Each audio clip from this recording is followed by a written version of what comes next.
Assalamualaikum warahmatullahi wabarakatuh. Sebelumnya perkenalkan, nama saya Muhammad Fakih Azhar. Saya mahasiswa UIN Salatiga yang mengambil program studi psikologi Islam.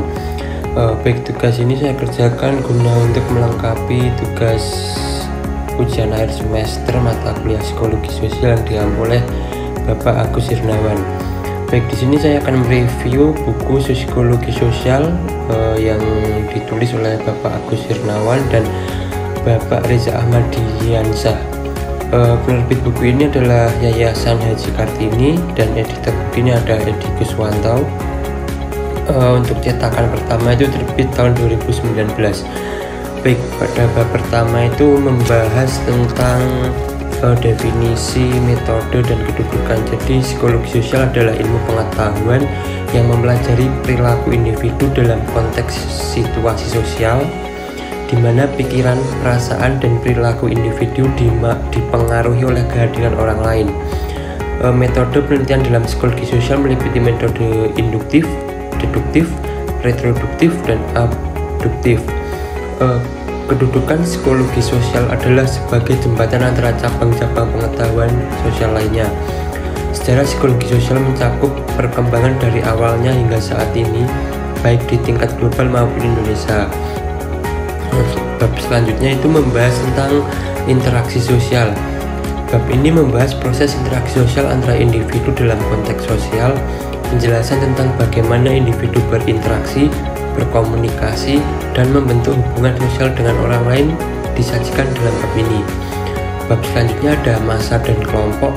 Bab ini membahas tentang massa dan kelompok sosial, termasuk karakteristik, struktur, dan dinamika kelompok sosial. Penjelasan tentang bagaimana individu bergabung dalam kelompok sosial serta pengaruh kelompok terhadap perilaku individu juga turut dibahas dalam bab ini. Untuk bab selanjutnya itu ada perilaku antar kelompok. Bab ini membahas perilaku antar kelompok, termasuk konflik antar kelompok, stereotip, diskriminasi, dan upaya mengurangi konflik antar kelompok. Penjelasan tentang faktor-faktor yang mempengaruhi perilaku antar kelompok serta strategi untuk mempromosikan kerjasama antar kelompok juga disajikan dalam bab ini. Bab selanjutnya ada norma sosial dan konformitas. Bab ini membahas tentang norma sosial, konformitas, dan tekanan sosial dalam mematuhi norma-norma sosial. Penjelasan tentang bagaimana individu mematuhi norma sosial serta faktor-faktor yang mempengaruhi tingkat konformitas individu juga turut dibahas dalam bab ini. Bab selanjutnya ada kepemimpinan. Bab ini membahas tentang kepemimpinan, teori-teori kepemimpinan, dan karakteristik seorang pemimpin efektif. Penjelasan tentang gaya kepemimpinan, faktor-faktor yang mempengaruhi efektivitas kepemimpinan, serta peran pemimpin dalam mempengaruhi kelompok juga disajikan dalam bab ini. Untuk bab selanjutnya ada motif dan sikap.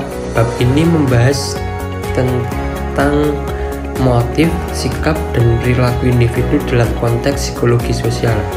Penjelasan tentang faktor-faktor yang mempengaruhi motif individu, pembentukan sikap, dan hubungan antara sikap dan perilaku juga dibahas dalam bab ini. Bab selanjutnya ada kontrol diri. Bab ini membahas tentang kontrol diri, self-regulation, dan kemampuan individu untuk mengendalikan perilaku dan emosi mereka. Penjelasan tentang strategi untuk meningkatkan kontrol diri, faktor-faktor yang mempengaruhi kemampuan kontrol diri, serta pentingnya kontrol diri dalam mencapai tujuan juga disajikan dalam bab ini. Baik, pada bab selanjutnya di sini menjelaskan tentang hubungan orang tua dan anak di masa milenial. Jadi pada bab ini menjelaskan tentang pengertian era digital dan lain sebagainya. Dan pada bab ini membahas tentang bagaimana orang tua membangun hubungan sosial terhadap anak dengan baik. Selanjutnya ada pengambilan keputusan. Di sini atau di bab ini menjelaskan bagaimana seorang pemimpin atau individu itu bisa mengambil keputusan dengan cara skala prioritas yang ia bangun dalam diri sendiri. Dan bab selanjutnya itu ada psikologi terapan. Jadi psikologi dalam bab ini membahas tentang bagaimana pengaruh psikologi terhadap sosial dan bagaimana dampak psikologi ini memandang sosial. Intinya tuh perspektif sosial dalam psikologi.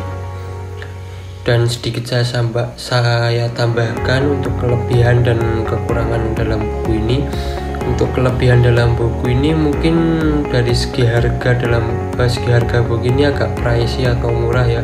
Jadi teman-teman yang tertarik dalam psikologi terutama sosial mungkin bisa membeli dan mulai membaca buku ini karena harga dan barang yang